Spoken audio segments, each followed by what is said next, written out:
बिस्मिल्लाहिर्रहमानिर्रहीम, अस्सलाम वालेकुम। तो एक नई वीडियो में खुश आमदीद। इस वीडियो के अंदर मैं आपको कंप्लीट एक बिज़नेस मॉडल बताने जा रहा हूँ जिसके ऊपर अमल करके कोई भी कारोबार शुरू कर सकते हैं। इसका नाम बेसिकली लीन कैनवस मॉडल है, जो मैंने 2019 में एंटरप्रेन्योरशिप के प्रोग्राम के अंदर सीखा था और उस पर अमल करके मैं अपना स्टार्टअप भी स्टार्ट कर चुका हूँ। और आज मैं प्रैक्टिकल एग्जांपल अपने ही स्टार्टअप को लेके आपके सामने आऊँगा और आपको बताऊँगा कि कैसे आप कारोबार शुरू कर सकते हैं और उसको मार्केट कर सकते हैं।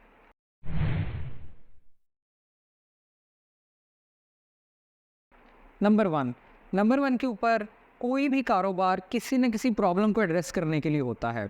मिसाल के तौर पर आपके एरिया में फूड कॉर्नर नहीं है, मिसाल के तौर पर आपके एरिया में कोई किराना नहीं है, मिसाल के तौर पर आपके एरिया में कोई यूनिवर्सिटी नहीं है, कोई स्कूल नहीं है। तो पहले आप उसकी प्रॉब्लम को आइडेंटिफाई करें कि आप कौन सी प्रॉब्लम सॉल्व करने जा रहे हैं। ये ना हो कि पहले ऑलरेडी 50-60 दुकानें और आप उसके अंदर एक और दुकान ऐड कर लें।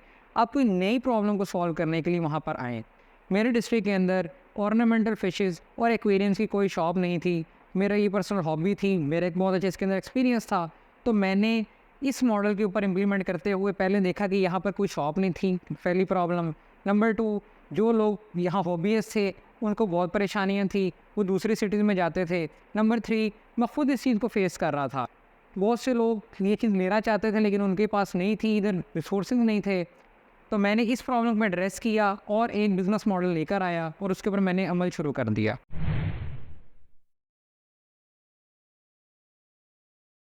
नंबर 2 के ऊपर आपने कस्टमर सेगमेंट करना है। कस्टमर सेगमेंट क्या है?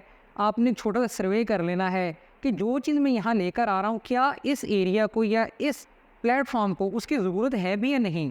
कहीं मैं अंधों के शहर में आईने तो बेचने के लिए नहीं आ रहा। क्या मैं कोई ऐसा काम तो नहीं करने जा रहा कि मैं इन्वेस्टमेंट भी करूँ, मेहनत भी करूँ, लेकिन यहाँ पे वो लोग लेना ही ना चाहें। तो आप कस्टमर सेगमेंट करें, एक छोटा सा सर्वे करें कि क्या ये चीज़ यहाँ पर इसकी ज़रूरत है, क्या ये चीज़ यहाँ पर आनी चाहिए। ये लाजमी करें, तब आप बिज़नेस स्टार्ट कर सकते हैं।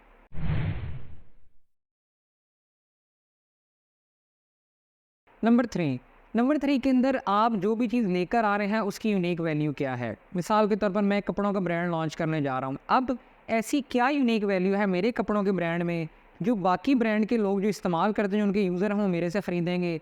इसके अंदर 2-3 चीज़ें होती हैं। Number 1, quality.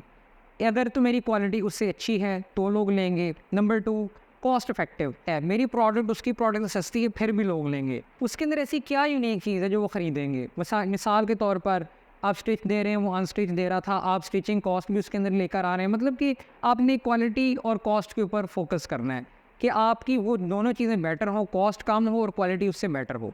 जैसा कि आईफोन सिक्योरिटी का क्लेम करता है, कोई और मोबाइल नहीं करता, जिसकी वजह से वो उसकी यूनिक वैल्यू है उसकी सिक्योरिटी।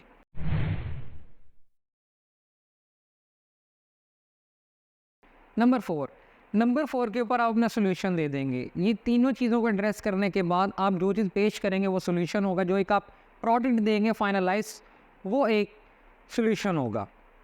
यहाँ तक प्रोडक्ट मेकिंग के ऊपर काम था। अब यहाँ तक आपकी प्रोडक्ट बन गई, आपने एक दुकान के अंदर या एक जगह के अंदर सेट कर दी। अब आगे कैसे लेके जाना है, कस्टमर को कैसे लेके आना है, पैसे कैसे कमाने हैं, उसको मैनेज कैसे करना है, अगले स्टेप्स के अंदर मैं आपको वो बताने जा रहा हूँ।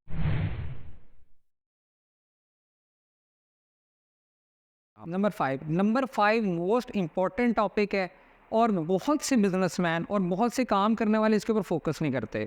वो क्या चीज़ है? वो है की एक्टिविटीज़। अपने बिजनेस के रेलिवेंट आप कोई ना कोई की एक्टिविटी करें। जैसे कि आप फीडबैक लेना शुरू कर दें। आपने जो प्रोडक्ट दी है वो हर वीक जो भी आपके पास कस्टमर रिपीट हो रहा है, जो भी कस्टमर आ रहा है, आप कहें यार ये आप मेरे से प्रोडक्ट लेके गए थे, इसके अंदर क्या इंप्रूवमेंट होनी चाहिए, इसके कलर ठीक है, इसकी क्वालिटी ठीक है, इसका स्टफ़ ठीक है, आप क्या डिमांड करते हैं, कैसा होना चाहिए। तो कस्टमर के साथ इंटरेक्शन करें, ऐसी एक्टिविटीज़ परफॉर्म करें जो आपके बिज़नेस को ऊपर लेकर आएंगी।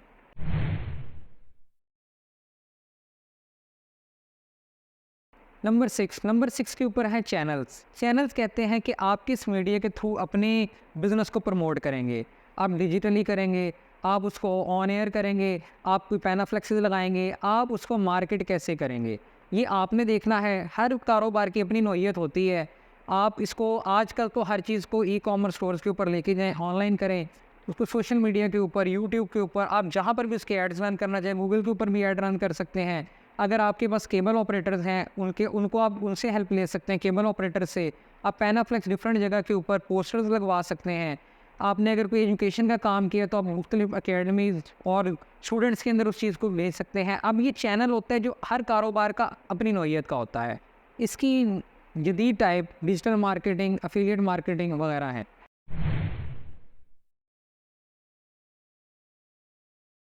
नंबर 7 के अंदर आपने कॉस्ट स्ट्रक्चर बना लेना है, जो बहुत से लोग नहीं बनाते।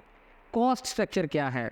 कॉस्ट स्ट्रक्चर है, आपने पेपर उठा लेना है, उसके ऊपर लिखना है कि ये मेरी फ़िक्स्ड कॉस्ट्स है, ये मेरी वेरिएबल कॉस्ट्स हैं।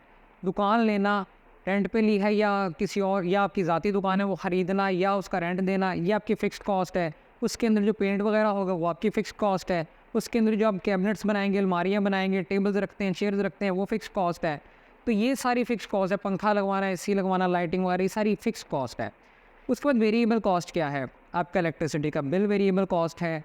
आप जो चीज़ बना रहे हैं उसका मटेरियल ऊपर नीचे होगा, वो वेरिएबल कॉस्ट है। तो आपने देख लेना है, जैसे आप कोई मशीनरी लगा लेते हैं, कोई फैक्ट्री लगा लेते हैं, फैक्ट्री लगाना फिक्स कॉस्ट है। उसके बाद जो मटेरियल इन करते हैं और उससे जो प्रोडक्ट बन के आती है उसकी कॉस्ट वेरी करती रहती है। आज सस्ती है, कल महंगी हो जाएगी, फिर सस्ती हो जाएगी। तो ये चीज़ आपने बना लेनी है। फिर आपने कंप्लीट उसका स्ट्रक्चर बनाना है कि मेरी चीज़ कितने की आई है, कितने की बिकी है, इसमें मुझे क्या प्रॉफिट आया है और मेरी कॉस्ट क्या आ रही थी, मैं कितना रेंट दे रहा हूँ, और अपने टारगेट सेलेक्ट करें कि इतनी सेल मेरी होनी चाहिए।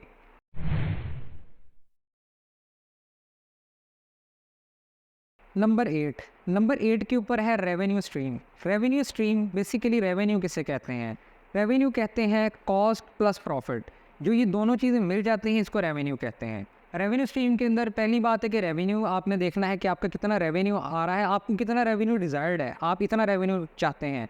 फिर आप अपनी सेल का स्ट्रक्चर बना लें, एक सेल सेट बना लें अपना कि भी मेरी हर महीने इतनी सेल होगी तो मेरे एक्सपेंसेस क्लियर होंगे। मिसाल के तौर पर आपकी 1.5 लाख रुपया सेल होती है, जिसके अंदर 70 से 75 हज़ार रुपया आपकी मंथली प्रॉफिट आ रहा है। यहाँ पे 1.5 लाख रुपया जो आ रहा है ये आपका रेवेन्यू है। आपने डिज़ायर्ड रेवेन्यू रखना है कि इतना रेवेन्यू कम से कम होना चाहिए।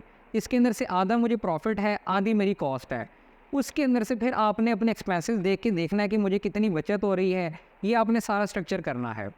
तीसरी चीज़ बहुत इंपॉर्टेंट चीज़ है जिसका बहुत से लोगों को नहीं पता, break even point. Break even point वो पॉइंट होता है जिस पे आपका प्रॉफिट इतना ज़्यादा हो जाता है कि आपकी इन्वेस्टमेंट वापस आ जाती है। मिसाल के तौर पे मैंने 10 लाख रुपए इन्वेस्ट किया, हर महीने मुझे 50,000 रुपये प्रॉफिट हो रहा है। इसका मतलब क्या है कि 20 महीने के बाद मुझे मेरा ब्रेक इवन पॉइंट हो जाएगा। या आपने 6 लाख रुपए इन्वेस्ट किया है, हर महीने आपको लाख रुपये प्रॉफिट आ रहा है, तो 6 माह के बाद आप अपने प्रॉफिट से अपनी इन्वेस्टमेंट वापस ले आएंगे। यानी जो 6 लाख आपने इन्वेस्ट किया और वो जो पॉइंट होगा उसको कितनी ब्रेक इवन पॉइंट है, बिजनेस का इधर ब्रेक इवन हो गया और ऑलरेडी आपका बाकी बिजनेस सेट है। आपने प्रॉफिट के अंदर से ब्रेक इवन निकालना होता है, ब्रेक इवन पॉइंट तक पहुंचना होता है। ये भी प्लान किया करें कि सेल सेट होगी तो ब्रेक इवन पॉइंट सेट होगा। मैं 50 लाख लगा रहा हूँ यार, कितने अर्से में मुझे वापस आएगा ये, तो इस चीज़ को ब्रेक इवन कहते हैं।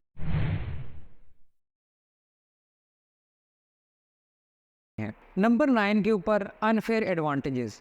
ऐसी कौन सी एडवांटेजेस हैं जो आपकी प्रोडक्ट के अंदर हैं? मिसाल के तौर पे कोई आपकी प्रोडक्ट कॉपी कर सकता है तो ये आपकी अनफेयर एडवांटेज है। कोई और वैसा सेटअप लगा सकता है तो ये अनफेयर एडवांटेज है। कोई और उस वही क्वालिटी और वही मटेरियल और वही कॉस्ट दे सकता है, ये भी आपका अनफेयर एडवांटेज है। आपका कंपटीशन जब बढ़ता है तो जितने भी एडवांटेजेस आते हैं वो अनफेयर हो जाते हैं। तो आपने इससे निकलने के लिए भी एक स्ट्रेटजी बनानी है कि मिसाल के तौर पे अगर मैं ये चीज़ सस्ती कर दूँ उस टाइम पे तो मुझे फिर भी लॉस नहीं है।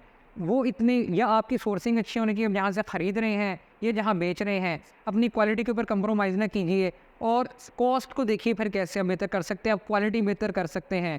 उस अनफेयर एडवांटेज से निकलने के लिए आपकी स्ट्रेटजी लाजमी है। उम्मीद करता हूँ आपकी ये वीडियो आपके लिए बहुत इन्फॉर्मेटिव साबित हुई होगी। दुआ में याद रखिएगा। इंशाल्लाह अगली वीडियो मुलाकात होगी। अस्सलाम वालेकुम।